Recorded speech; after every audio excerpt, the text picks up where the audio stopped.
What's going on, everybody? My name's Leaky Tatsman, and this is another video in my mini-series of games which I feel deserve or need sequels. And my final video is for miscellaneous games. These are ones that didn't really fall into my other categories, which were platformers, shooters, Wii U games, arcade games, and RPGs.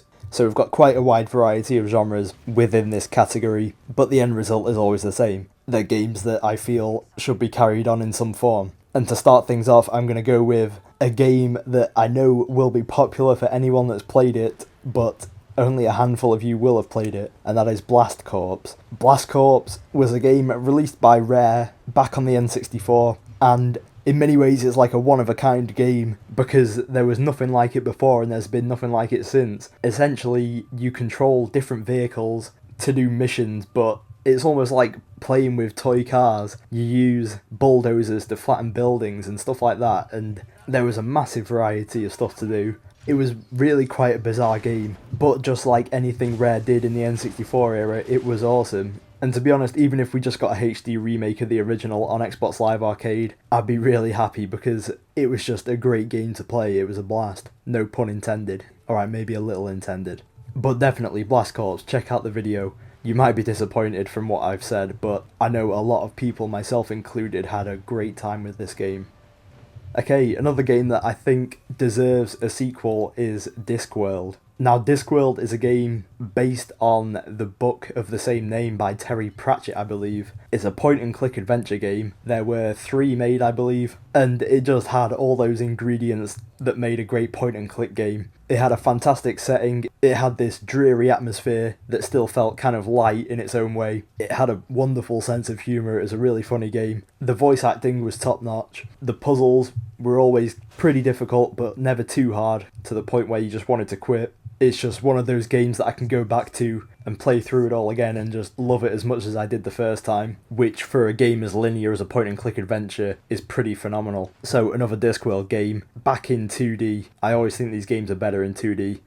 Okay, another game that I think needs a sequel is Bully, or for those of us in Britain, Canis Canem Edit. For those of you unaware with Bully, you don't actually play as a bully. They kind of veered away from that direction due to a lot of bad publicity pre-release. You play as a kid named Jimmy Hopkins. He falls in with a couple of bad dudes. Long story short, you just kick some ass, take names, and do a lot of side missions and have a lot of fun doing it. In many ways, it was a light-hearted take on Grand Theft Auto, and in many ways, I preferred it to Grand Theft Auto. There was a wealth of stuff to do. It had great music. I always love music in games. A good sense of humour, a decent variety of missions, everything that you can ask for from an open world game. And for whatever reason, Rockstar just haven't returned to the franchise. But it's one that I know is popular. I know a lot of people are asking for. And I think at least once GTA 5 is out of the way, it would be a perfect time to pick up the franchise again.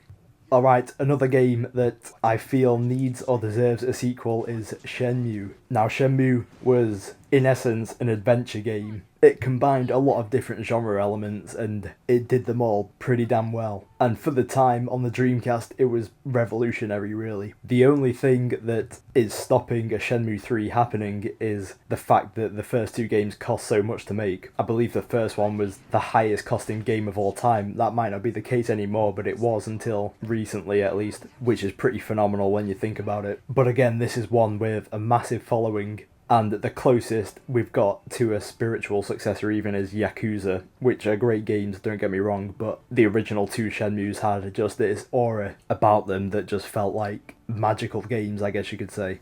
It's definitely a franchise that I'd love to see picked up again, but all the signs point to it not happening, unfortunately. But we can live in hope, and maybe, just maybe, it can happen. Another game I would love to see a sequel for is Enslaved: Odyssey to the West. This was like an action game on the 360, possibly on the PS3, I'm not sure, but I had it on the 360. You essentially play in a post-apocalyptic world, but it's not your dreary greys and dull brown palette like you usually see with your Gears of War, with your Fallout. There was a lot of foliage and vegetation. It was quite a stunning world to play in. The gameplay was really good, and for me, it was one of the most underrated games this gen. I had a lot more fun playing that game than I had playing the so-called top-tier action games, and I think far too often publishers are too ready to pull the trigger on a franchise if it doesn't hit the ground running. If a game doesn't sell amazingly well the first time, they just think, screw that, we'll move on to a new IP and try and make that into a success. I think Enslaved is one that if they stick with, they can make it into a massive series, because it did so many things right, and through no fault of its own, it wasn't a big success. So definitely Enslaved is one that I would love to see another game in the franchise for. Okay, another game that I would love to see get a sequel is Viva Pinata. Viva Pinata is the world's best gardening simulator, and I know that's a genre that is absolutely packed with amazing games, so when I say Viva Pinata is the best, you know just how good this game is. But all facetiousness aside, Viva Pinata for me was really quite a cracking game. Both of them. You do in essence look after a garden, you can alter the landscape and the general terrain to attract new pinatas, which in many ways act like Pokemon. And whilst it doesn't sound or even look great on the surface, it is an incredibly addictive game, and once you get into it, you will be hooked from start to finish. It's one of those great diversion games, sort of like an Animal Crossing, where you can just lose hours without really feeling like you've done that much. I think in many ways, Viva Pinata proved that Rare are still capable of something amazing under Microsoft's rule, and for all its kiddie appearance, it's quite a deep game, so I'd love to see a third one on the next Xbox, hopefully following the wishes that I made in my wishlist for this game. I don't really know Microsoft's stance on Viva Pinata, whether they thought it was successful enough to warrant another game, but they seem to be giving Rare a lot of crappy jobs at the moment, so put them back onto something that they would at least enjoy. And my final game in my miscellaneous category of games that I'd love to see sequels for is Cameo. Now, Cameo Elements of Power was a launch title on the 360, again made by Rare. I realised that I've clocked up 7 Rare games across all these videos, so when I talk about Rare being awesome before and being not so great now, that pretty much solidifies it. But anyway, regarding Cameo, it was a game that I thoroughly enjoyed. It had some good gameplay elements, you mix things up by turning into different characters. It's a very simple concept, but it's one that's effective. I also remember it being quite jaw-dropping at the time, not just for the visual style and the graphics, which were very good when it came out, but also the fact that it supported hundreds of NPCs on screen at once, which for the time was unprecedented, especially on consoles. And that lent a lot to its wow factor. But beyond that, it was just a good game to play. Probably not up to scratch with the older Rare games, I'll admit that, but a very good game in its own right. And if they could launch a second Cameo game for the next Xbox, again give us another wow factor in terms of technological prowess, then it could again be a popular game, especially if the launch window is relatively sparse in terms of great games. But certainly Cameo is a game that I would love to see picked up again at some point.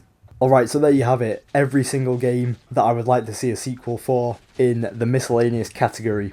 Now, if you think certain games may be missing or I've neglected them, keep in mind this video is aimed at games that I don't really think are going to get sequels anytime soon. They're not nailed on like your bigger games, so I went for games that are a bit more obscure and maybe not everyone's heard of them, but they deserve some kind of recognition. And as always, I'd love to hear your opinions. Give me games that you guys think deserve sequels that maybe didn't fit into any of my other categories. I hope you guys enjoyed watching these videos. These games were compiled over weeks and weeks. I mean, I started my preliminary notes for this months ago, so I kept adding games like every week. When I thought about another game franchise I'd love to see again, I put it in the list until eventually I compiled a list that was absolutely massive. So it's nice to see it finally come to fruition. The response has been very positive so far, so thank you for watching. If you could like, I would love it, and goodbye.